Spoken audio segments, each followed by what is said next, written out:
What's up, guys? Welcome to Nutmegged, the podcast where Yank and a Brit talk about the beautiful game from across the pond. I am Andrew, representing the Stars and Stripes here in Ohio, and we have Faisal holding down the crown in the UK, but over in the Middle East. How is life, my dude? Good, man. Yeah, very good. Very warm, but I'm excited. And there's one reason why I'm excited.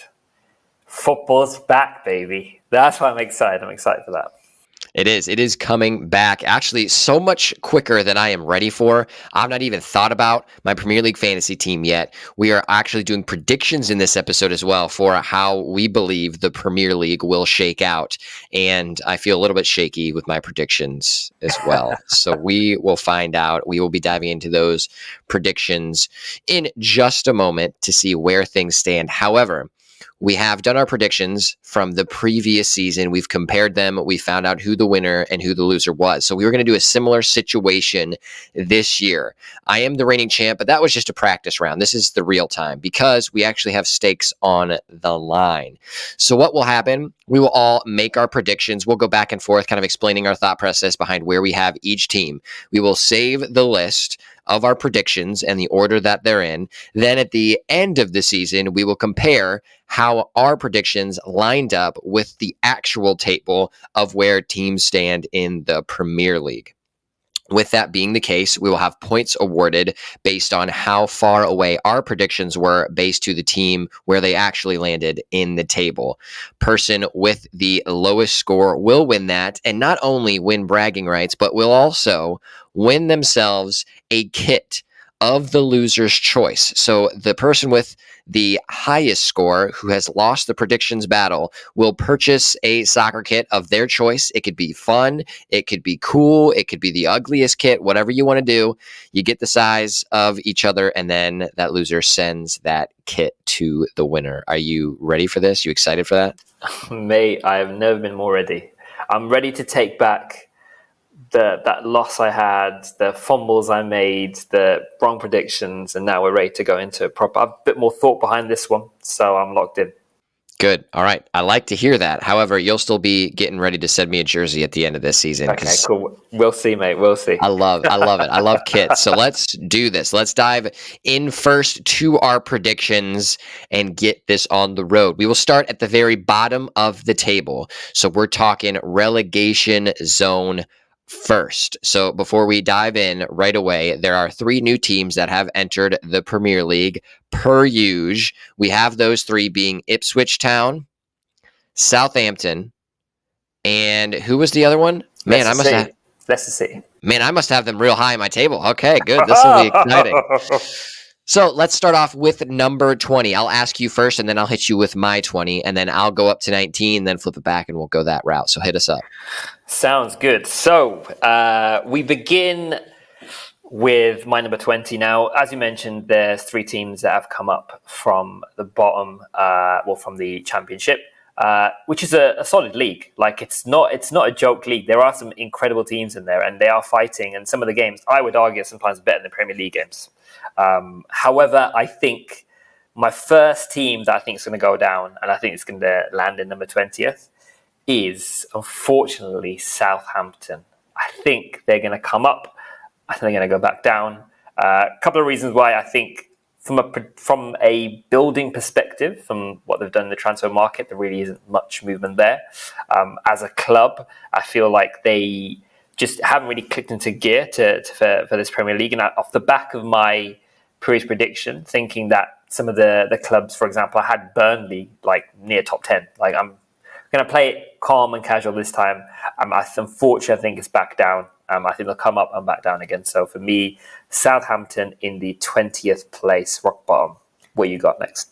That does hurt. I also have Southampton low, but they are not in the bottom spot for me. So I will take us to 20 for my prediction. It's Ipswich Town. They are newcomers to the Premier League, having joined us from the Championship.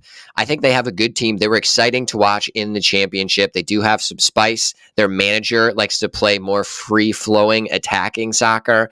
I'm here for that. And I'll actually talk about them in a little bit. We have some extra prediction topics to discuss after we have our list, and they make the list for one of my things. However, I just don't think they have enough experience. They don't have the depth, and they don't have the roster structure that you need to compete at this level. And it's just so new for them. They're going to be figuring it out. So I am hoping to see exciting things from them, but I just don't think they're going to have the firepower to get in and to stay in the Premier League. So they are locked in at my 20th spot. I now have a controversial pick in number 19. So this one, it's sad. And I'm also If you say probably Man United, then honestly, mate. that would be pretty nice. And thankfully, though, after last season, I would have thought about it, but the transfers that they've made and the new ownership structure that's coming in actually gives me a little bit of hope. So we'll see where they land. They do not land in number 19, but conversations could be had about them for sure. So in 19, for me, this is probably the pick that I'm the most scared about, but I still am sticking with it. And it is Everton.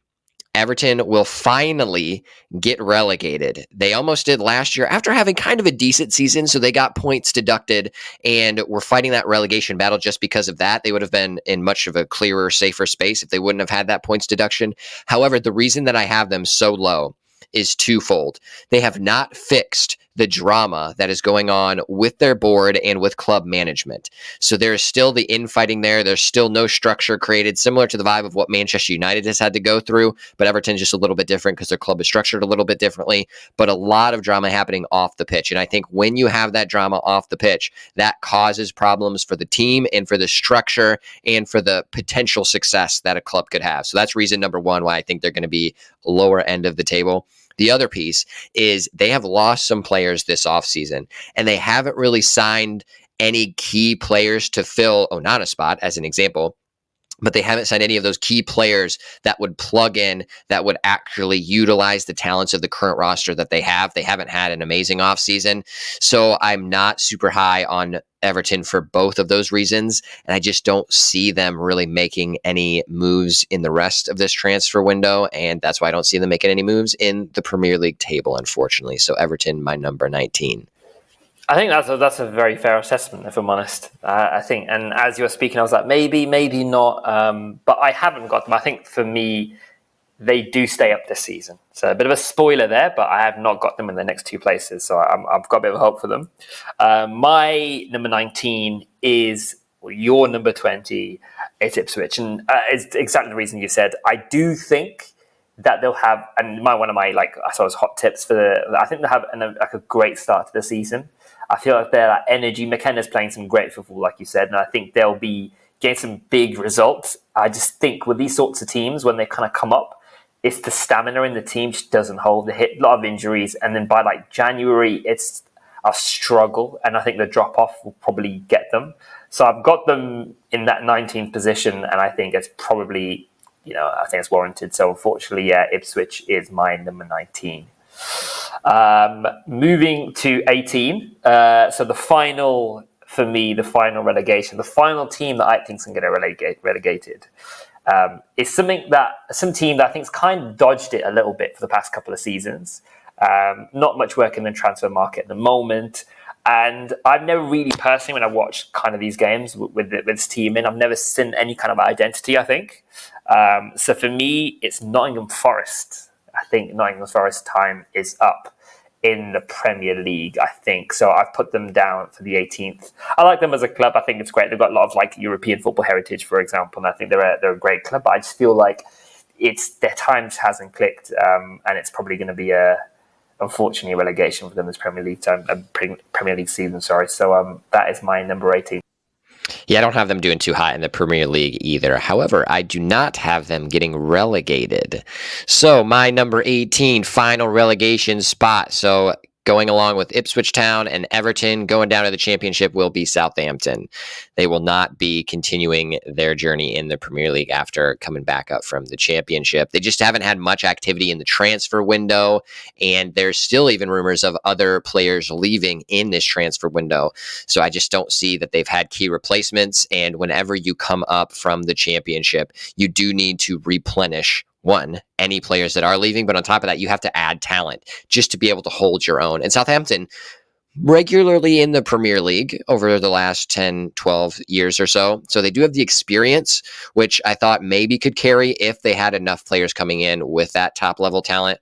And the players that they are bringing in are, I think, a little bit past their prime. So I think Lallana is one of those that came back, and he's good, and he can fill maybe as a super sub and just be more of a leader on the team. And that's fine. And there's certainly a role player for that, but just not for trying to actually grind out results and move up the table and stay out of that relegation zone. So I really think that they're going to be in that battle.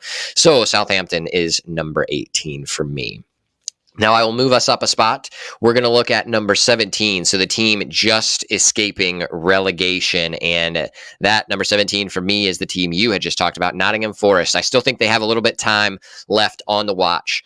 The reasoning behind this is, yes, every year they bring in a lot of players and it's a little bit sketchy. However, they at least are appearing to try more than some of the other teams by bringing in players that are high quality, that seem to fit in the arbitrary system that they have. I haven't really seen, like you, a true identity, but the kind of counterattacking football that they do play, they are bringing in players that somewhat go along with that process. So I think at least the effort that they're putting in the transfer market and trying to shift players around is enough for me to just bump them out of the relegation zone. So I'm hoping to see them at that number 17 spot. Nice. Okay, so I am now going on number 16. Is that correct? Yes, no, you are. Nope, I need your 17. Number 17, right? Okay, so these people are going to scrape relegation. And it pains me to say this because I really like this club, but Leicester City, I think, again, the build just hasn't been good enough. Yes, they've had a really good season in the Championship. I just think obviously the Premier League is so much different. Jamie Vardy again is getting older as well, and I just don't think he'll have that same flair. He'll have the same desire. There's no doubt about it. But I just feel like they just haven't clicked. One of their best players, Dewsbury Hall, was great for them last season. Moved to Chelsea, and now it's just, I feel like they've got players missing. So I have put them to scrape through. And I think they'll have put up a really good battle. There's no denying that. Also, the reason I've got them in that position as well is like they've got that kind of Premiership pedigree. Like when they won the league, for example, yes, they're different players, but it's ingrained in them. They're a great club, they're great fans. So I think they'll really kind of pull through and get to that point. So I've got them in 17, just about escaping. 16. I've got the club that you think is going to get relegated. I think they've got one more season in them. It's Everton. I think Everton I totally agree with everything you said. They are a bit of a shambles right now, unfortunately. But again, such a staple of the Premier League. The days from way back, I remember like Leighton Baines, for example, was a fantastic player. They've got some incredible goalkeepers, and that's Tim Howard, for example, like US keeper Tim Howard. Like there was Tim Cahill, Everton.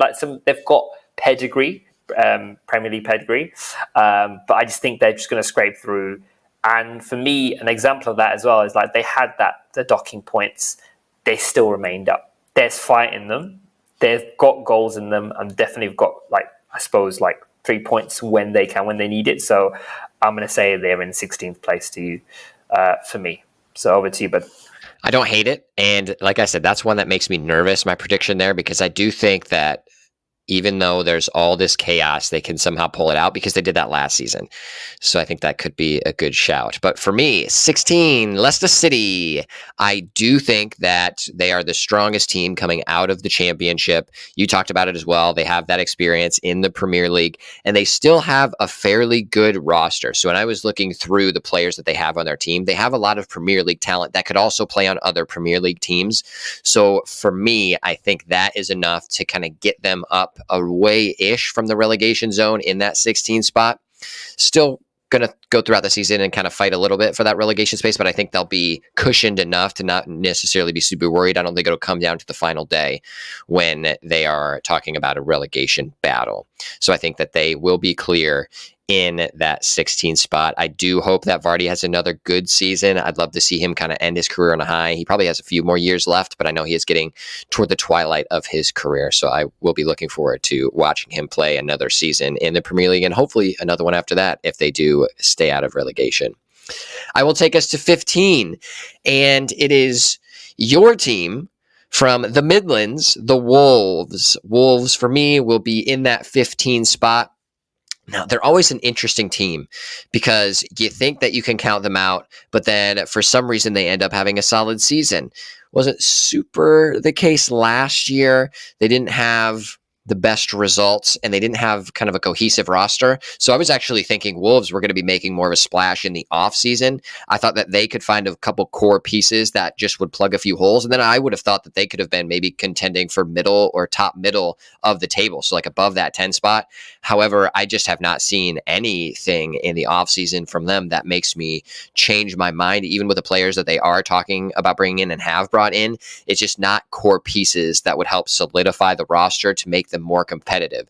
So if you kind of think about it as a bucket, so if you have a roster that is a bucket, and then as you go through the season, you have injuries, you have players leaving, then holes kind of pop through the bucket and water is starting to leak out. So then in that offseason, you get a player that would fill one of your needs, that would fill the hole in the bucket to stop the leaking or to stop the losing. I just think there are too many unfilled holes for them to even hold enough water to get any higher than 15. So I think 15 is actually a good spot for them. So that's where I have Wolves.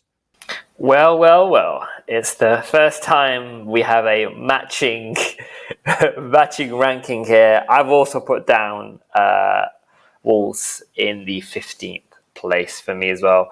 Very similar to what you're saying, not enough work in the transfer market. I just feel like, again, I'm not seeing not necessarily an identity, but the way they play, I think, will get them 3 points when they need it as well. When there's definitely, they can grind out results, they can get those 0-0s, 1-1s, which you can get. If you can pick up, for example, a few 0-0s against like a Bournemouth or a Brentford or a Brighton, for example, then you're going to get comfortable in that position and perhaps, not necessarily get relegated. So for me, Wolves are in that sort of position, which again, it pains me. It's painful in terms of the fact they're so low, but they're not out of the Premier League. So I'm happy about that. I'm always, it's always nice to see my home city do well, even if their fans don't like Manchester United fans. It is what it is. That's fine. But I've always maintained that I always want my home city to do well. So I do hope they stay in the Premier League. It's always good to see them, and it's a great stadium. So yeah, that is my 15th. I'll take us up to 14, where I have got now. On reflection, this one maybe this could potentially be lower, but I have a 14th place. I've actually got Bournemouth, and there's news coming out at the moment about potentially who's their main striker. Stanislas? No, main striker up front. Everyone had him in the Fantasy Premier League. Oh, I know who you're talking about. I'll look it up for you. Things with S, I think. But their striker potentially going to Spurs. Solanke. Dominic Solanke. Yeah. If you look at that team, if you look at Bournemouth's performances, if you remove Solanke from that team, I genuinely don't think you have much else. Now, on reflection, maybe that's something that needs to be taken into account. And I think there's talks, and I mean, Fabrizio is obviously that guy when it comes to transfers, and there's conversations obviously at the moment happening with Dominic Solanke. So I feel like that could potentially be lower. I don't think it relegates them. I think it puts them maybe into that 17th, maybe 17th spot, maybe 16th spot. But if he does stay, then I've got him on 14th. I think they're one of the teams in this lower half that I think actually got a bit of an identity. They play well. They play on the front foot. There's lots of sort of dynamism in terms of their play from back to front. So I feel like they're a solid team. They just don't have the players, I think. They will definitely get results. I feel they can nick a result against City. They can nick a draw against Liverpool. They're the team that is a lot of top clubs won't necessarily get maximum points from. So I've got Bournemouth down at 14. If Dominic Solanke goes, then the whole thing's wide open. So number 14 is Bournemouth for me. Okay. All right. So my 14 is not Bournemouth. I actually have them a bit higher in my predictions. Spoiler for all of you as well. So if Solanke does leave, that could be pretty painful. I would assume they would have to find another striker that would fill his role in some aspect, or at least be a supporting cast member to bring up the talent of the attacking side. We will see how that goes. But for 14, I have Fulham. Fulham are always an interesting team in the Premier League. They always have kind of the potential to do something, to go on against some of those bigger teams and to actually get some results. And over the past couple of years, haven't had the worst Premier League campaigns. And I think that they're actually relying on the players that have got them those results a little bit too much now at this point without doing too much in the offseason. So if that is the case, I think that being at 14 is a pretty solid spot for them because they did have a big piece, Polina, leave. Polina, one of their stronger midfielders, and I think they got a lot of their results because of him dictating play in the midfield. They haven't found a solid replacement for him. They did try to sign Emil Smith-Rowe, which I think is a good signing. However, he's had injury problems, so I don't think it's a like-for-like swap because Emil Smith-Rowe, if he is injury-prone, having that risk all of the time is not going to be a like-for-like swap of Polina being out and then trying to replace him with someone that is always an injury risk. And their play style is just a bit different as well. So for me, I just don't think that the replacement value is there. And also across the roster for Fulham, so they are most likely not going to have their American pair in the back anymore. Anthony Robinson was talked about having some transfer rumors being spread about him. It looks like he will probably stay at Fulham, but Tim Ream will be moving on if he's not already. So that partnership worked out very well for them last season. It's not going to be there. So there's quite a bit unknown for Fulham at the moment. So that's why I just don't see them going higher than 14.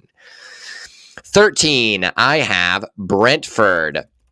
Brentford had a solid-ish season for them and actually have been holding their own in the Premier League for the past couple of years now. And I think they have good management. Their roster, for me, hasn't been bolstered a ton. But if they do end up keeping Ivan Toney, I really rate Ivan Toney quite highly. And I think that he's just a good striker that can create things on his own. And they have the talent to be able to feed balls up to him, to work it through the midfield and to provide him service. So I think if that roster stays the way that it is, and if they end up adding a few additions to make it stronger, I think they could be a team that is scary, but then also could end up higher than 13. So I think they do have a pretty good upside, but I'm feeling confident about them being around that middle tier of the table because they haven't done a lot of stuff in the offseason to really make me think that they're trying to really reach up and extend where they've been in the mid-table in previous seasons. So I think that 13 is the right spot for Brentford. What do you got? So I'm now on number 13, and guess what? We've got another match. Nice. I've also got Brentford in this one as well. We're kind of like equaling ourselves up because then points-wise, this takes up 2 points. Or we gain points or we lose points. So it kind of evens things out a bit. But yeah, very similar. I think if they do keep an Ivan Toney, I think their squad has, the depth. And certain players that can come out and really draw out. I think their manager's great. And I think there's definitely depth in the right places for them. If they keep Johan Wissa, for example, Damsgaard, I think is a great player. I think he's been I don't think he's been utilised well enough, and he's been kind of a substitute player, and plays amazing for Denmark. So I think Damsgaard needs to come back into that space as well. And also, like I said, Ivan Toney. If those guys are playing, and I think about the previous season where I think they beat City twice, didn't they? So they've definitely got it in them. And that's why I think they'll get a string of results that can really pull them through. So, I've got Brentford at 13. Then I've got, in 12th place, I have Fulham. So we're now peaking towards the top. And I feel like Fulham didn't really perform as well as they wanted to last season. I think personally they've learned a lot from that. They've not necessarily gone into the transfer market as much as they want to. But from what I can see from the previous identity they kind of had, I remember seeing the Man United Fulham games. Like, Fulham play well. There's no denying it. And they've definitely got players that can play really well and set up great victories and great points. So for me, it's Fulham at 12th. Emil Smith-Rowe, injury prone, but I do think he will make Fulham tick. quite nicely. I think they need someone to really kind of knit the sort of play together. So I think he will be that guy for them. We will see on the first day of the season. So next Friday is the first day of the season, which is, of course, Manchester United versus Fulham. So that's the first match of the season. So we will see then how Man United are going to fare for the rest of the season. The tone is set, in my opinion, and also Fulham as well. So we'll see if Man United pan Fulham, then we know we're in a difficult place with this 12th place for them. But you never know. They could have a solid season. So I've put them into that place. I also think that I think they probably have the better team out of the team below them, I think. So that's the reason as well. I feel they can get those results they kind of need. So for me, Fulham is my number 12. All right, so then I will swing us over to my number 12. And this is a team I'm excited to watch this season because they've had a lot of turnover in terms of not only players, but a manager. So that is Brighton. So Brighton is my number 12. They have lost 2 key pieces to their team from last year. One of those is a player, one of those is a manager. So De Zerbi, who really had this team flowing well, and all the players seem to know their roles and play them appropriately. But now I think he went off to Marseille, so that now left a opening available to see what the next incoming manager can do. Those are going to be some tough shoes to fill. De Zerbi was kind of a unique dude just in general. He had some flair to him, but then he just knew how to take over from Graham Potter and keep the results flowing. So I think that unknown variable of a new manager just makes me not think that they can get any higher than 12. And they also lost Gross. So Pascal Gross was one of their stronger players throughout the season. I know even a lot of fantasy Premier League managers brought him into their teams. So that's a big loss for them. So 2, I think, key pieces left. However, with that being said, their roster is still quite solid. So they have a lot of good players that I still think will perform and that will carry them to a decent finish, a mid-table finish for them. So I am looking at specifically Evan Ferguson to have a good season this year. He's that Irish striker who really had more of a breakout year for Brighton last year. So I'm looking at him to carry over that momentum. And I'm curious to see if the manager really tries to develop him and use him in the same fashion as he was before, because he is still so young. So I would love to see Ferguson kind of break out as well. And they still have the likes of João Pedro in there. They have Estupiñán still, and they have Mitoma. They have Milner also, which I still think Milner has a lot to offer along that. They have Veltman in that back line defensive position. Lewis Dunk is in there, and Lamptey breaking down the wing. So they still have a lot of players that people should know that have talent. So I really do think they can get good results. I just think they're missing those final core pieces that they lost over last season. So that is why, for me, they are in the 12th spot. So I have Brighton at 12. Now that moves us up to 11. So my 11 is a team that you selected already a while ago. So that is for me Bournemouth. So Bournemouth, I think, are finishing up toward the middle spot of the table, just under 10. And I'll give you my reasoning here. It will be scary if they do lose their striker, because that one could end up hurting. Solanke just makes such a difference. He is always a goal threat and really makes this team a lot better. So if he does leave, then that makes me very nervous about my prediction here. The only reason I would not be is if they bring in another striker that is of similar caliber, or a similar caliber player that can end up bagging goals, because that's what they're going to need if they're going to need to replace Solanke. However, their roster for me is kind of interesting and spicy. They've actually have a decent core group and a spine of the team that I really think can make a difference, that would do well on other Premier League teams. And that's kind of how I rank them. So I look at some of the roster and I see, hey, can they actually continue to play in the Premier League? And if those players, would they be able to play up at like a Chelsea or Manchester United? Would they actually have a role to fill? And then if yes, then I think, okay, they're probably a pretty solid squad. If they play down, then I'm like, okay, I probably have them at the right spot if I am going to be ranking them. With that, their transfer moves also haven't been too shabby. So they brought in Sinisterra, who's a left winger. He came in from Leeds. They have Enis Unal, who's a center forward. He came in from Getafe. and they have Hodgson, who comes in from Juventus. So with those 3 transfers, I really think that they filled in the right spaces with the correct players, those key players that I always talk about that fill a role well. I think they did that. So I think if they keep Solanke and they have those players coming in and those players perform the roles as well as I think they will, then I think that honestly they'll have a pretty good season and will finish in 11th. I know that probably makes you nervous, me putting them that high. It does. That was a bit of a shock. I get it though, the reasoning behind it. I think that makes actual sense. And like I said, they're a solid team. That's why I didn't have them relegated. I think they're one of the teams that most people potentially be like, yeah, they've gone next season. They lose Solanke, they're gone. But you're right. I think they've bought in players, which I think will be in the right space. So, yeah, we'll see. That'll be scary watching that. At the end of the season, we'll see that how pan out. That'll be interesting to check out. So, yes. Now, my number 11 before going to number 10. I'm number 11, aren't I? Yes. Perfect. I'm losing the track of the numbers. There's a lot of numbers going on here. But I have the team, as you spoke about, they lost De Zerbi, it's Brighton, but I still think they're going to have a good season.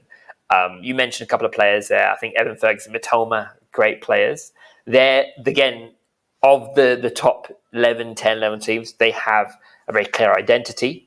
And I think there'll be a team that will get key results. Honestly, I can definitely see that. Amex Stadium is one of those stadiums where I feel like people, like clubs go there thinking, well, do you know what? We'll see. We'll try and get we can bag 3 points here. But I feel like they're definitely going with the angle of doing that. But some of the players, the way they've played, I mean, this is perhaps me looking at with my De Zerbi head on and thinking, okay, cool, this is the identity that he's bred into the play. But I do think they'll come up with the same. They haven't really lost that many players, I feel. You've still got Lewis Dunk, who's a solid centre-back. So I feel like they've definitely got that depth to kind of continue on. They also, like I said, don't have no Europa, no Champions League, so they're definitely in that space where I think they can go on and perform. So that for me is Brighton. In that 11th space, now we're creeping into the top 10.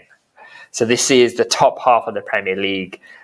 This is where we are the big boys. This is where we're on the ascendancy here. So my number 10 is a team that had a very good end of season. Last season, they played some incredible football with a couple of key players in that.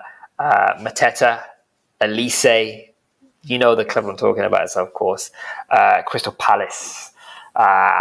I think, again, they'll continue that form into the start of the season. I think they'll have a really nice run into that as well. So I'll put down Crystal Palace. Yes, Elise has gone.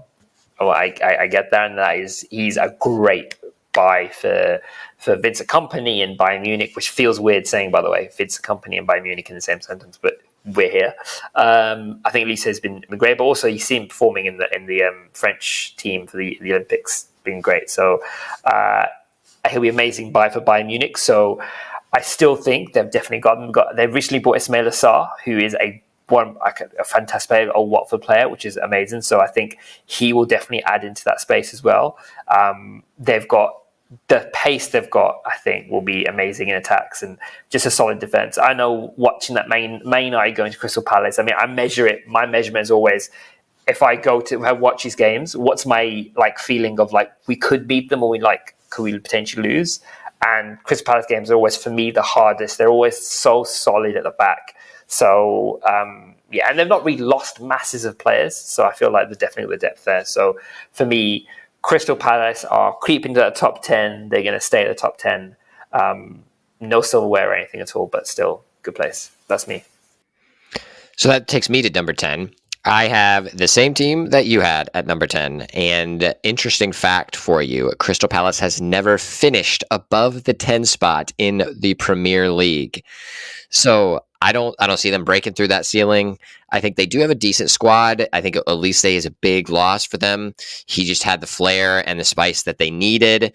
Eze is still exciting to watch, but I think he will be missing out on Elise's presence. So that just, for me, doesn't allow them to get any higher than the 10 spot. I think they'll still be stuck behind that statistic, staying 10 or lower in the Premier League. They just haven't done enough in the transfer market either to replace Elise. I think they've only brought in 3 people, one on a free, and it just wasn't really anything that I thought that they could have used in the specific spots of need. So for me, 10 it is. Now I will move us into number 9. I'm gonna do a little peek behind the curtain here. I actually just had to like switch 2 things because I got 2 teams confused and they wear the same colors. So I ended up needing to just change the names of where they are. So I don't know if that makes me more nervous or more excited about where I have these teams. So we're in number 9. That is West Ham for me. West Ham will be plugging in at number 9. I don't think that they will have a very solid season this year.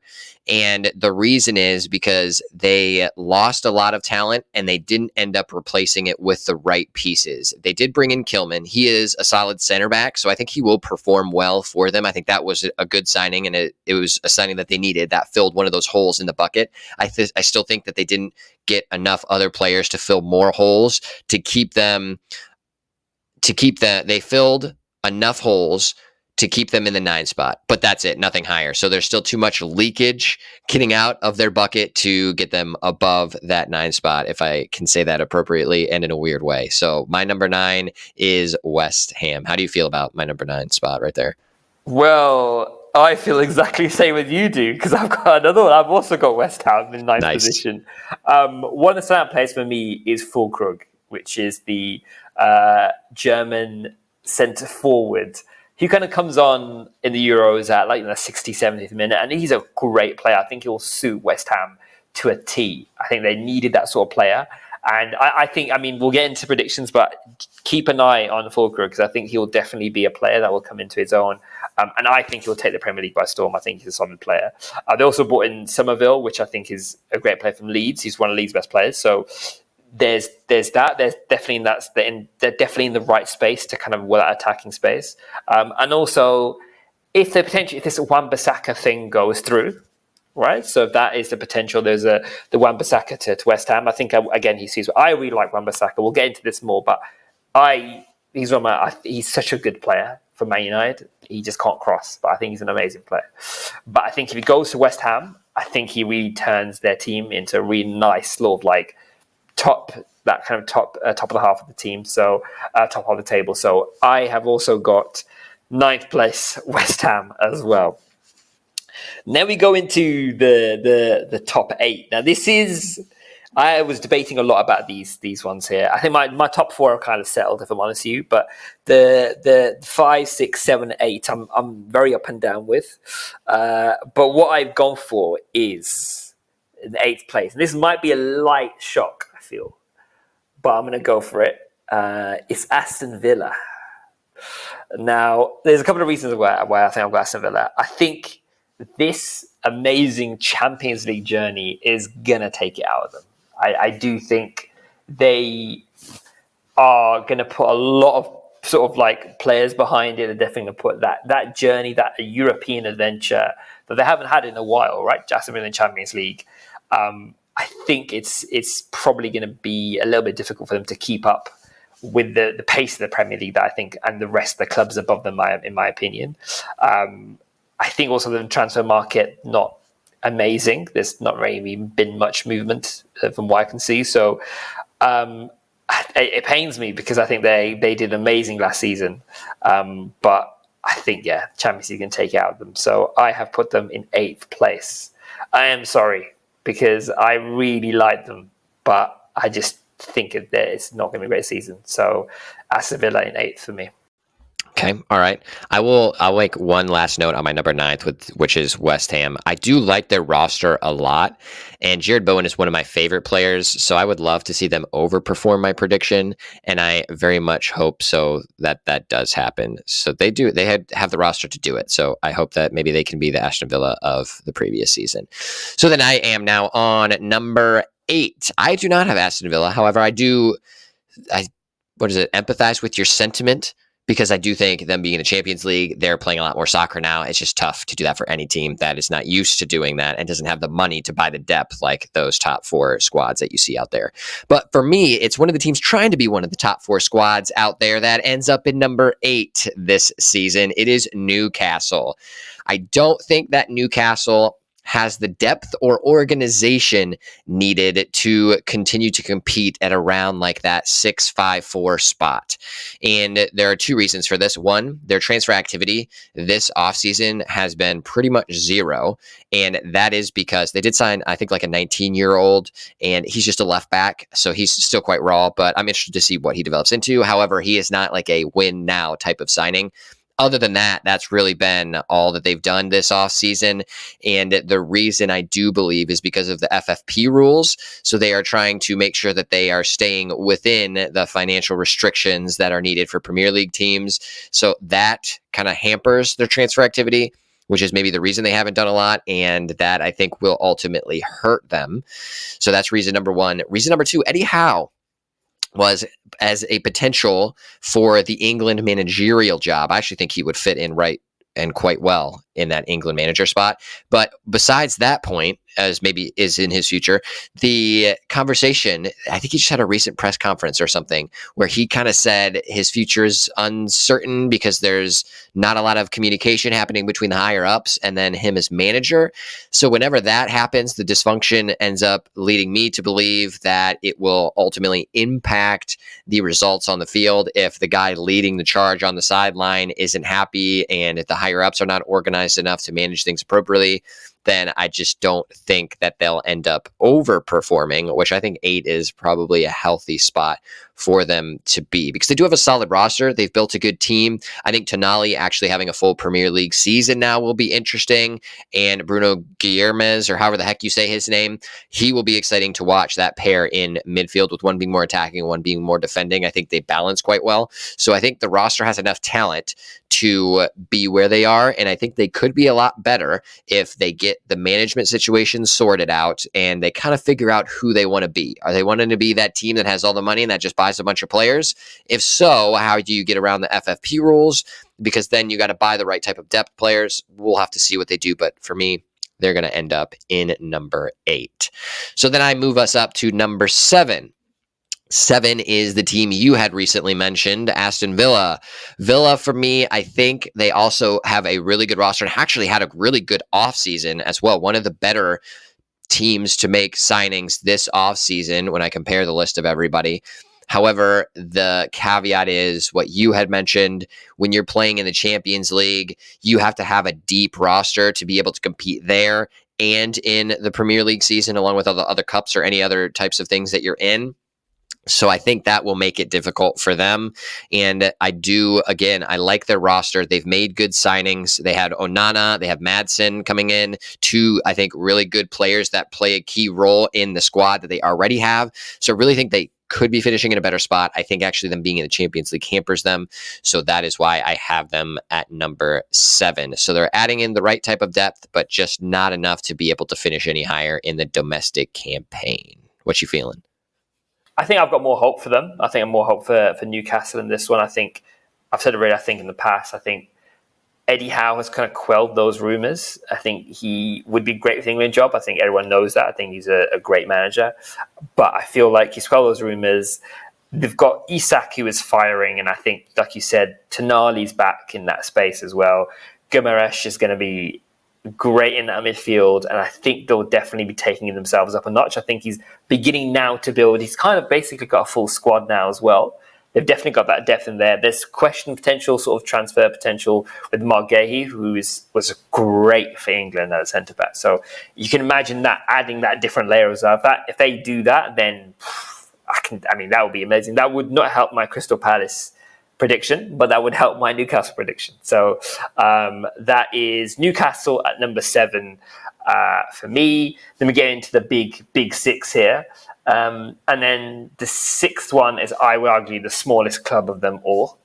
I've put down off the horror show of a pre-season that Chelsea are having. I'm saying this is going to be a bad season. And I feel I could eat those words. I feel maybe they may start flowing or what it is. But some of the highlights I've seen, some of the goals that they've given away has been awful. So, and they just have not clicked at all. The new manager, who's the old Leicester City manager, I don't think he's really got an identity. Hasn't really got playing at all at the moment. There's a lot of players. They're quite a bloated squad still, I think. And they're still buying loads of like 16-year-olds, 17-year-olds in different places. I just think they're still a little bit lost. They're not in that space yet. They also have some weird qualification for the Europa League.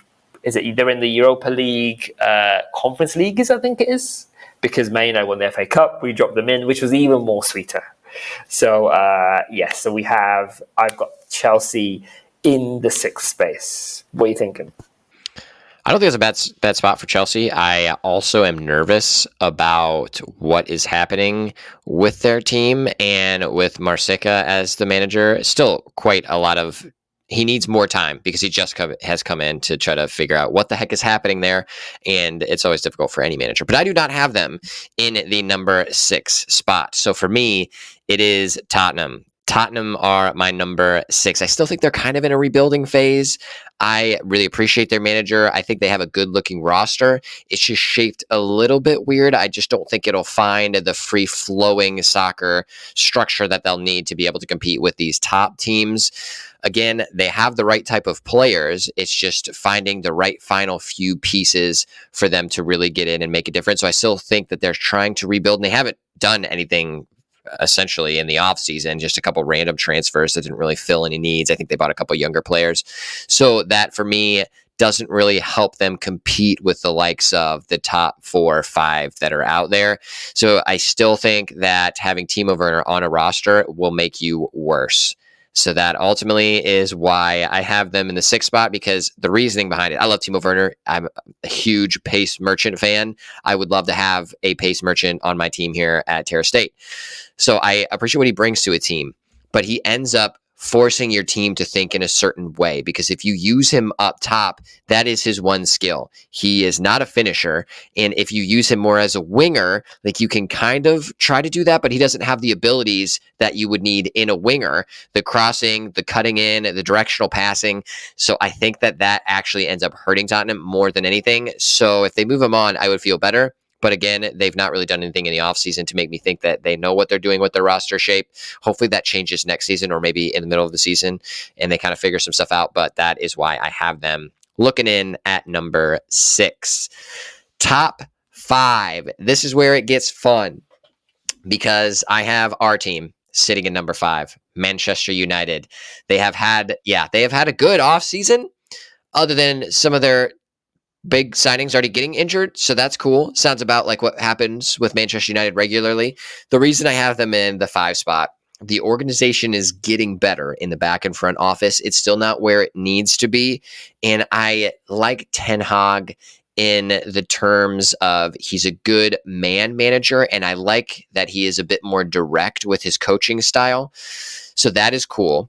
However, I just don't think he's the tactical mastermind that a top 5, top 4 club needs to have if you are trying to compete with the likes of City and Arsenal, which I think are the top 2 teams that are really everyone else is trying to chase. So I think that is just disappointing for me. When I'm talking about transfers, I think that's good. However, their transfer strategy still is confusing to me, because of all of their signings, one of them has been a former Ten Hag player. And then they're talking about another transfer that's going to be potentially happening soon.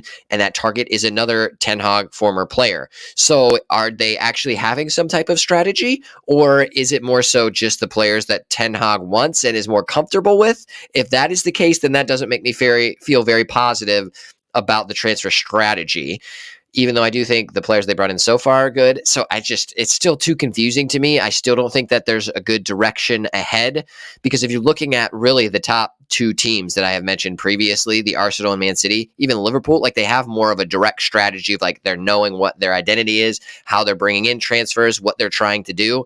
And Manchester United is just not at that level yet. And that is why I think that they're going to be sitting on the outside. Plus, for me, Casemiro, it's just not it. He is the top wage earner at Manchester United, and that's taking up a lot of finances that we could be using for other players and to pay other players. And he is just past his prime. He could be a good role player if he was used appropriately, but I think the pressure, because he makes so much money, is to play him more regularly and to potentially start him. I just don't think he's at starting level for Manchester United in their Premier League as it stands. So that just really ultimately makes it a little bit sad for me to have him as our starter, and that's why I end up having Manchester United in the 5th spot. Interesting. We'll get into what I think, where I think Man United will come into. I can't wait. So, in 5th place, don't have Man United in 5th place. Have them in that top 4 ranking, which I'll get into in a second, but I have Tottenham in the 5th place for me. And this is me thinking, I like Ange. I think he's a solid manager. There was question mark potential for England. I think it's not too shabby. I think it's a straight talking manager. I think he does really well. So that's one thing. Any team with Son in, I think, arguably with one of the top 3 players of the Premier League and at the moment. So I would argue, I think Son in that space. If they also get Dominic Solanke, then I don't think it doesn't complete them as a team, but it really puts and cements them, in my opinion, in that Europa League spot. So I would argue that that's probably the best space for them. So for me, I've got them on 5th. I think they'll have a solid season. They'll probably have a better season than last season. I think they're going to do all right where they want to be. Then we went to my 4th place, and I have put Manchester United returning to the Champions League this season. Wow. And there's a couple of reasons. Let's ignore the preseason for the time being. I know what you're saying. It's difficult to ignore, but we've been really up and down for that, right? For me, the FA Cup has proven that when we have the right players on the ball and when we have the right squad, we're flying, in my opinion, right? We're not at the same level yet, but we're flying in terms of racking up the results we need. I feel like we're going to go on quite a good run this season. My prediction, I think Man United will go on a good run. I think we're going to see the likes, for example, like Kobbie Mainoo. If we get him another defensive midfield partner, I think we're set in that space there. Centre-back wise, that Lenny Yoro injury is very annoying because I thought he was great in his first match, and I would have added some real dynamism into it. But if we can pick up like a Delict in that space, I think that kind of, again, makes us pretty solid in that space. You imagine a Martinez Delict centre-back. I can see that being top 4. Without that, I don't see it happening, and maybe they do slip down, but I feel like they need a strong partnership in that centre-backing. They've also got the depth, arguably, with Harry Maguire maybe doing some of the FA Cup stuff, maybe the Europa League things, for example. Like, there's definitely squad depth in that kind of like centre-back midfield region. I think that Zirkzee guy is going to be very good. I don't know what it is, but I feel like he's going to have a good season. The Hoyland injury is very annoying, and that'll be something that we'll have to get on with later on in the year. But I feel like I've got high hopes of Zirkzee. I feel like what we're doing in the transfer market is different to what I've seen in the past few seasons. Maybe that's what's fueled my kind of like my hopes for this. But I just feel like Man United are cooking something here. And next season, if we hit top 4 this season, I honestly put us even higher next season, in my opinion, because we're only going up and up. I know what you're thinking. I know you're not. I can see what you're saying, and you're probably thinking, this guy's obviously seen a couple of transfers, us doing a bit of business, and maybe I'm like a chained Man United fan released because of all the transfers he've done. I feel like we're the Man United of old a little bit in terms of there's actual players that want to come to us. Like maybe a couple of seasons ago, would you even think that Delict, even like the likes of, what's his name, we linked Frankie de Jong back in that space, like Ugarte was a potential link, but maybe it's off now. So these players are solid and they want to play in the Europa League for Manchester United. So plus it's Manchester United now. We're cooking something. So I've got us on 4th place. Top 4, you heard it here first. Manchester United, Champions League. Let's do this. Wow. I would love to see it. I just would be happy with the 5th place finish. How do you say that new striker's name that you say? Is it Zirkzee? I actually prefer the way that you say it because that sounds super dope. I think it's Zirkzee. Oh, Zirkzee it is then. Yeah, I thought that's how it went, but yours is much better. And I'm gonna call him Zirkeezy going Zirkeezy, forward. mate. So They will see it. Zirkeezy, That's what we call baby, him in the bagging streets. We call goals. him Zirkeezy in the streets. So yeah, Zirkeezy, yeah, that's it's cool. cool. I'm just over here. I still call it soccer over here, so I don't know how to say anything apparently. Okay, I will take us to my top four now. So in the four spot above Manchester United, unfortunately, is Chelsea. I did predict them to have a better season than they did last year because I knew that they had the talent. I thought by the end of the Premier League campaign, they would have it sorted. Not the case. The new manager coming in, I am a fan of. And Marsica, he is a part of the Bald Club. So I am going to add a little bit of value to that because if you are in the Bald Club, like an Eric Ten Hag or a Pep Guardiola, then that just gives you a little something, little edge. So that is for me the sole reason that I'm putting them in number four. Not actually, but along with that, the roster is still bloated. They have 8 goalkeepers on their roster at the moment. So that's a bit wild. But I do think that every position has quality and they have depth there if they trim the roster appropriately. I think they have the talent that they can be a consistent top 4 placing team. With that being said, you had said it's still disorganized and it's still a bloated roster. So they still need to get all the things sorted out. But there has been one transfer saga that is like still actively happening. It's with Conor Gallagher. So he has been a part of the Chelsea youth system for a long time. So he's a Chelsea fan. He bleeds blue, and they want to keep him at Chelsea, and the fans want to see him at Chelsea. However, the reason that he is going to potentially be sold is because he doesn't impact the FFP rules. So what they sell him for is pure profit, which helps them get back within the regulation of FFP. So it's sad to see that they have to sell him for that reason because he's a starter, a first team player, can contribute a lot, and coming through the academy just makes it more special. It's disappointing that he probably will be sold, but it makes me feel actually better that Chelsea are getting more structured enough to know that they do have to make these hard decisions to sell players that they don't necessarily want to sell so that they can create a roster that actually is competitive. So I don't love to see those types of players being sold. I like the one club wonders that you'll see out there, the players that stay with one club for their career, which is getting more and more rare. But I think that Chelsea are slowly getting on the right path. They're still doing some weird transfers out there. They have also made a lot of transfers this season as well already, which is a bit crazy. And they bought Jorgensen, a goalkeeper from Villarreal, which I think is just another wild transfer with the keepers you already have that are also talented enough.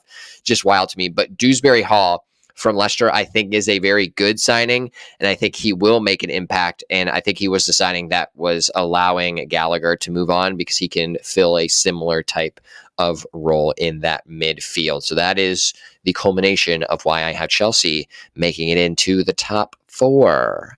So let's go to number 3. It is probably quite easy to predict at this point who my number 3 will be because I've talked about who my top 2 are, essentially the 2 best teams that are out there. I have Liverpool.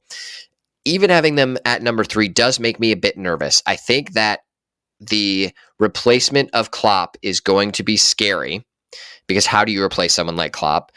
Also, the Bald Club. Slot, I think, is the manager. So, Bald Club, they're filling up the top 4 spots. I'll tell you what, it's a trend. Start signing them.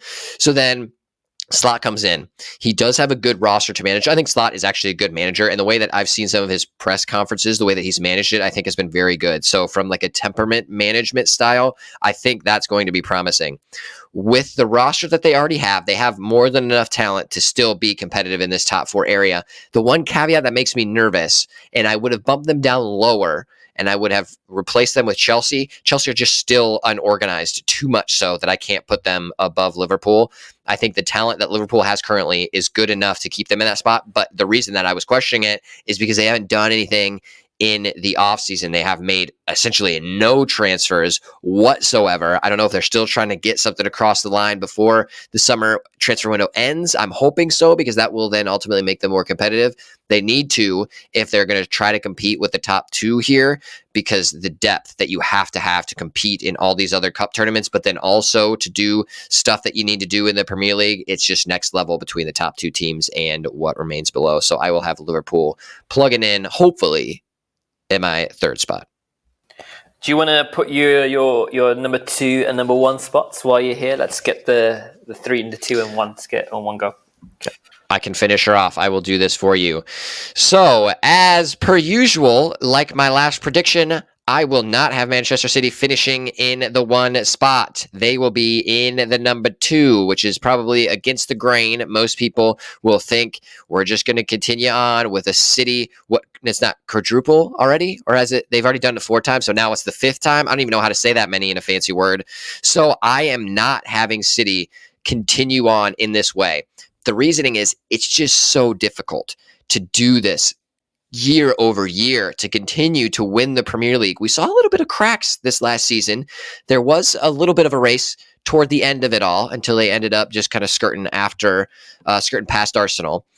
Now, with that, we've seen in the offseason the rumors of De Bruyne potentially leaving. So with that, you're starting to see some more cracks in the shield of consistency that Manchester United has, or Manchester City has. I wish Manchester United had that. We've not had that for a while. So seeing all of those rumors and things happening just makes me feel as though they're not going to be as consistent as they were. And I think they're on a downward trend, because I think this previous season, it wasn't the same high that it was in the season before. So now I think they're at a bit more of a level playing field than they were previously. However, they did sign, it was some Brazilian winger, Savinho. Yeah, which makes me a bit nervous because I think he is going to be good in the Premier League. It'll probably take him a little bit of time. He's still quite young. I'm excited to see what he does, but I still don't think that the depth is being replaced as consistently as Klopp has done previously. So with them competing in all these other tournaments, and as the Erling Haaland machine is just not as much of a machine as it used to be, I think all these different things make it a bit more of a level playing field. So that is why I have them number 2. Obviously, my Premier League champions will be Arsenal. The addition of the Italian god is the reason why I am making this selection. Calafiori, if you don't know what he looks like, look him up. He's a very beautiful man. It is what an Italian man should look like, and I kind of wish I looked like. However, I'm a proud Polish boy mixed with an English family, so that's probably why I get the looks I do get. But that is why I have this free-flowing Forlan god in the center back position, just coming in off of a very solid Euro campaign. That addition into the back line, along with the defensive setup that Arsenal already has, is just pure depth. So with that being the case, and all of the attacking prowess and structured midfield that they already do have, I think will allow them to finally edge past Manchester City. I don't think that it will be a runaway win for Arsenal. I think it will come down toward the end of the season. It'll be a battle, but I think Arsenal will now edge out Manchester City for the Premier League crown, thankfully to this Italian beautiful man. That is why. Oh, wow. I mean, where do I begin? Okay, let me go on. Let's just talk of the obvious thing. I think you're right. Number 3, I've also got Liverpool here. I think they're not really massive in the transfer market, but they're a solid team. I think Slot's got them playing as well as they can. And personally, I don't think they really need to do much. I think he also doesn't want to come in and completely unpack everything. He just wants to see how the season goes, wants to see how the season plays out. He's got a very strong squad as it is, right? You know, they've got, you know, the great players. They're in Champions League. He probably's got goals for him. I think his goals are probably given to him by the club is to aim for maybe a quarters to, you know, maybe around 16 or quarters, for example. There is the new Champions League, so I'm looking forward to that as well starting. They'll do well in the Champions League. They'll do well in the Premier League. So comfortable third. I mean, say less, right? Liverpool, it is what it is, right? That's them, third place. Then I am telling you right now, City are winning it again. And Arsenal will not win the Premier League until that Pep Guardiola reign is over. And I'll tell you a couple of reasons why. This Premier League, and we know this, is a marathon, right? The City is one of the only clubs that has the squad depth and the tactical nous to put in players and rotate properly enough to be able to roll out freshest players at crazy times and when they need to do it. I genuinely don't see anything stopping Man City winning the Premier League. I don't even think Arsenal. I think Calafiori is going to be amazing, by the way. but I just don't see them really turning it up to a certain point where like, oh, cool. I don't see Arsenal challenging in any way to Man City. That's mainly to do with just the strategy that Pep Guardiola has, the level of players that he has. Yes, Haaland is a little bit hit and miss in the past. For me, the past, like, if you look at his last 10 games, yes, maybe hit and miss. But when it comes to Pep Guardiola and Man City prime, like, Premier League football, there is honestly no better squad for the depth they have and also longevity they have. So City, I think, are going to win it again. And it hurts to say this, but I just think it is that's them. That's locked away. Arsenal, on the hand, I think will do well. I think they will push them again. I think it'll be a very similar story. I don't think there'll be anything massive, any huge like drops in any drops of form. I think they'll both be running. They'll maybe drop one or 2 points here and there, but I think they'll just keep running all season. And I think and Arsenal will be very happy with the season they've had. I think they'll still get pipped to the post by this Man City juggernaut that is Haaland in that space. Yes, they've lost Alvarez, but again, he came in, didn't really, I don't think he added that masses to it, really. They've still got a squad depth. They've still got amazing players. Jeremy Doku is going to come into his own again.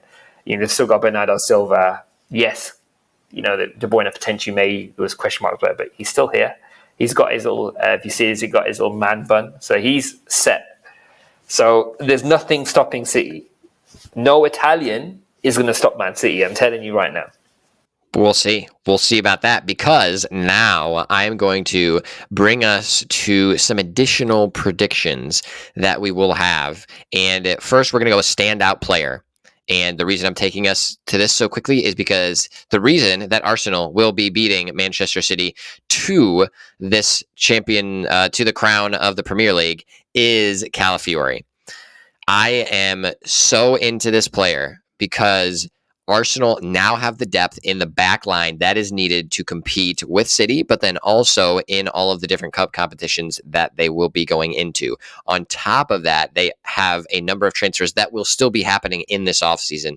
I think it's Mikel Merino, the Spanish midfielder, will potentially be coming in, adding more depth to that. They're also potentially talking about selling Nketiah and some of their other forwards that are kind of in the mix. And then if they do bring in one more forward, Ollie Watkins was talked about. I doubt that transfer will actually happen. But that would be a huge addition and make such a difference for them being able to compete with City. But we're talking specifically my player that I think will have a breakout season. I think it will be Calafiori. He is going to be the one that a lot of Premier League fantasy managers will be adding to their rosters if they have not already, because I will be a huge fan of him. I think that he is really going to make the difference for Arsenal when it comes to this competition. And on top of that, we already know Arsenal has had a phenomenal defensive record. They have very attacking center backs and also kind of those wing back, left back types of positions too. So it's just going to be exciting to watch. Arsenal will be a very exciting team to watch this year. Calafiori is my standout player. Who you got? I actually was considering Calafiori. I can't lie. I think he'll be fantastic. Like you said, the depth of the squad he adds to them is fantastic. However, mine's going to be a bit more lower down in the table. And I mentioned this player already, right? And yes, I don't watch that much German football. But for me, the system that West Ham have created was crying out for a level of this striker. And that is Füllkrug. And I think just watch some of those games where you're going to see a ball coming into the box. He's going to have a great start to the season, Füllkrug. I'm telling you right now. So I think, for me, he will be that standout player. I think, this is maybe I'm bigging him up too much, but I think what we're going to see is that kind of like Mewtwo effect, where you'll see a player come in and just you have to have him in the Fantasy Premier League. He's going to grab a goal every other game. He's just going to be in there consistent. Just I think he suits their team, and he's a player that they really needed. So for me, standout player, aside from Calafiori, I think you're right. I think he was amazing at the Italian squad for the Euros, but I just think that Füllkrug is just going to take it. There's going to be some great goals he's going to score. So I can see some great headed goals. I can see some like balls being swung in, him just catching him, just like sweet. So yeah, Füllkrug for me. Watch out. Okay. I am a big fan of Füllkrug as well. I do think he will fit in well with their system. I will be curious to see if that is the case. Next up is our biggest shock of the Premier League season. So that could be a wide range of things. Mine is actually going to be a statistic. So I think that Ipswich Town will score the most goals in the bottom half of the table. So they have a high flying attack, which always makes it exciting to watch. That's why they were one of the more exciting teams to watch in the championship. So I think that we will see a lot of high scoring games when it comes to matches that they play. So I think they'll have a lot of goals. However, I still think that they will get relegated because their defense just isn't up to Premier League standards. But that will be the surprise or the biggest shock that I have of the Premier League season. What you got? I like that. Biggest shock. That's an interesting one, because I think this season I feel is going to be a little more interesting than the previous season. We've got the Champions League, new system of the Champions League coming through, so there's going to be a lot more games, and we see a lot higher level games being played. So I think there'll definitely be a bit more kind of like tiring within that. What is my potential? I don't know what it is, but I feel like, because I think City are going to again win the Premier League, I feel like I think they're just going to have an amazing goal scoring run, and just feel like they're probably going to. My potential shock for it is I think they're going to score the most goals.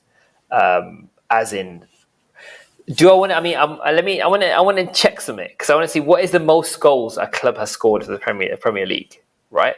And that's probably manageable for Haaland and the boys, I'm assuming, right? If you think about Haaland, you think about Bernardo Silva. You've got. I feel like, as I'm speaking, I'm feeling a bit like a Man City fanboy here, which is awful for a Man United fan to say. But I just feel like they have always just got something. They've always got the edge in some capacity. Their squad depth's great, and they're just going to perform extremely well. So I think they're going to break the most goals scored. Do you know the most you got for it? I do. I looked it up. So Manchester City in the 2017-2018 competition, they scored 106 goals. That is the most ever scored in a Premier League campaign. Comfortably, they beat that. Comfortably. I honestly can. Haaland's now going to be comfortable now. We've got players coming in. So that's my hot take is going to be Man City will break their own record. The fact that they've got that record in itself says a lot. Right, so yeah, Man City, get ready for that. Okay, we'll be counting the goals. All right, so our surprise team of the Premier League season, also kind of like the dark horse, a team that we think could end up being better than where we place them in our predictions. For me, that's Crystal Palace. I still don't think they have enough firepower or depth to get above that 10 slot, which they have never, ever done in their history. I am still excited about Eze and the team that they do have. So if it all just happens to click, I do think they could be the surprise team of this Premier League season. I just don't feel it. So I have them at 10th. I still don't think they can break through that ceiling of where they've been stuck for their whole existence, but I'm hopeful. I still think that it'll be exciting to watch them. So I'm hoping that they're able to do something with it. That's my dark horse team. Nice. So now is it my team to one that underperforms? Is it or like overperforms? One that you think will be wasn't overperforming.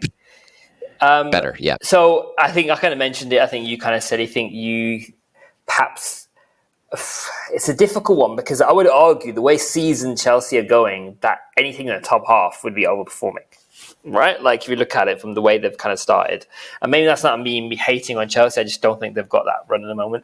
But my potential would probably be, I think this is different to my prediction, right? But I feel like Crystal Palace are going to have a season to remember, and if they're able to, and I think if they're that kind of dark horse, I think they are kind of dark horse material in my eyes, just because if they're flowing, the end of the season they had was fantastic, and I think they'll continue to put that in. So I think they, even though technically I predicted them to be 10th, if they make it higher than that, then I would not be surprised. So I'd put them as my kind of dark horse team. I think they've definitely got that edge somewhere. They've definitely got that build, that squad to be able to kind of take them into that space. So let's go for my Crystal Palace dark horse.